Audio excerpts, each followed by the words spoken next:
আমরা গিয়েছিলাম একটি ছোট্ট আইস ট্রেকিংয়ে, ইউদাকি ফলস। জাপানের তোচিগি প্রিফেকচারের ওকুনিক্কোতে অবস্থিত এই ইউদাকি ফলস।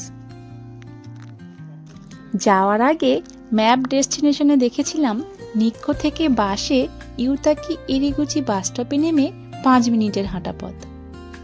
কিন্তু রাস্তায় অসম্ভব বরফ থাকায় আর আমাদের 3 জনের আড্ডায় আমরা সেই রাস্তা যাই 15 থেকে 20 মিনিটে।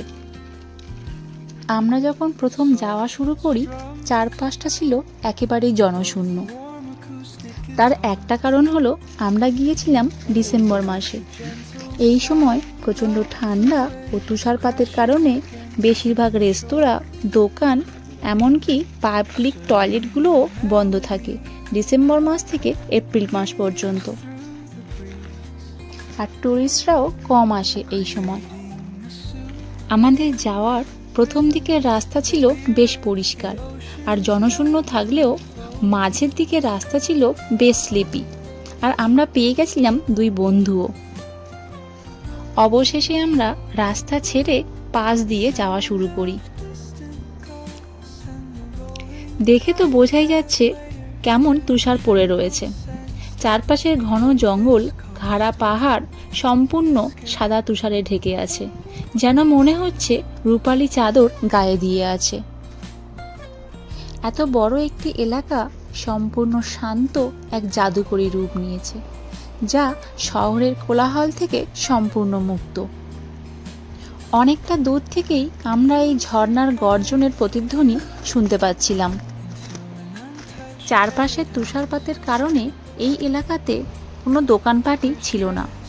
নিজেদের প্রয়োজনীয় খাবার, পানীয় সব কিছুই সাথে করে নিয়ে আসতে হয়েছে। জাপানের সহজলভ্য ভেন্ডিং মেশিনও ছিল না এর আশেপাশে। তাও আমরা কি জন্য এখানে গেছিলাম? হ্যাঁ, আমরা তো গিয়েছিলাম এই বরফকে উপভোগ করতেই।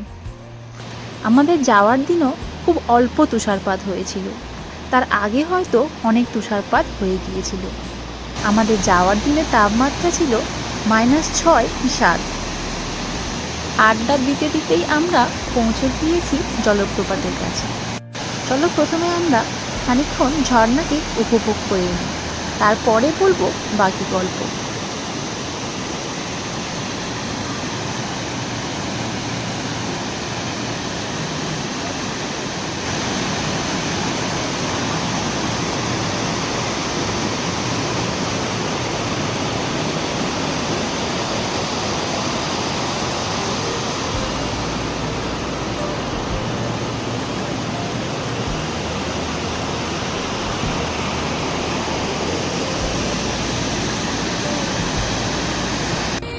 এখানে তাপমাত্রা -10-12 ডিগ্রি হলেও আর চারপাশে তুষারপাত হলেও কিন্তু এই ঝর্ণার জল বরফ হয় না বিন্দু মাত্র।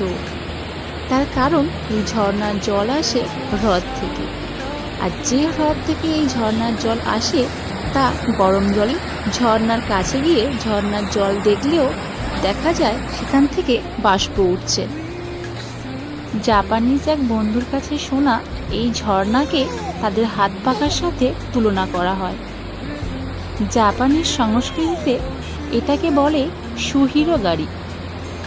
হাত পাখার সাথে তুলনা করার কারণ এই ঝর্ণাটি সরু জায়গা থেকে শুরু হয়ে ধীরে ধীরে বেশ চওড়া হয়ে চারিদিকে ছড়িয়ে পড়েছে, ঠিক তাদের ফোল্ডিং হাত পাখার মতো। প্রকৃতি সর্বদাই তার রূপে করে আমাদেরকে মুগ্ধ। গ্রীষ্মকালের এক রূপ, শরতের আর এক রূপ, আবার এই বরফাবৃত রূপও এক অন্যরকম। এক পাশে শান্ত বরফাবৃত রূপ, আর এক পাশে এই তীব্র গতিতে ঝর্ণার জলের প্রতিধ্বনিত গর্জন, তারও এক অপূর্ব সৌন্দর্য রূপ। জাপানিজরা এই ইউদাকি ফলসকে অত্যন্ত পবিত্র ও কল্যাণকর একটি প্রাকৃতিক নিদর্শন হিসাবে গণ্য করেন। তাদের সংস্কৃতিতে হাত পাখার মতো মেলে ধরা এই আকৃতিটি অত্যন্ত সৌভাগ্য, সমৃদ্ধি ও ভবিষ্যৎ উন্নতির প্রতীক হিসাবে ধরা হয়। তার কারণ এই অঞ্চলের সাথে নাকি তাদের শিন্তো ও বৌদ্ধ ধর্মের দেবদেবীর গভীর আত্মিক সংযোগ রয়েছে। পৌরাণিক কাহিনী অনুযায়ী পর্বতের দেবতা আর প্রবাহমান জলধারা যেখানে মিলেমিশে একাকার হয়ে গিয়েছে, বর্তমানে তা বরফ আর বাষ্পের এক অপার্থিব রূপকথার রাজ্য এই শীতের ইয়োদাগি জলপ্রপাত।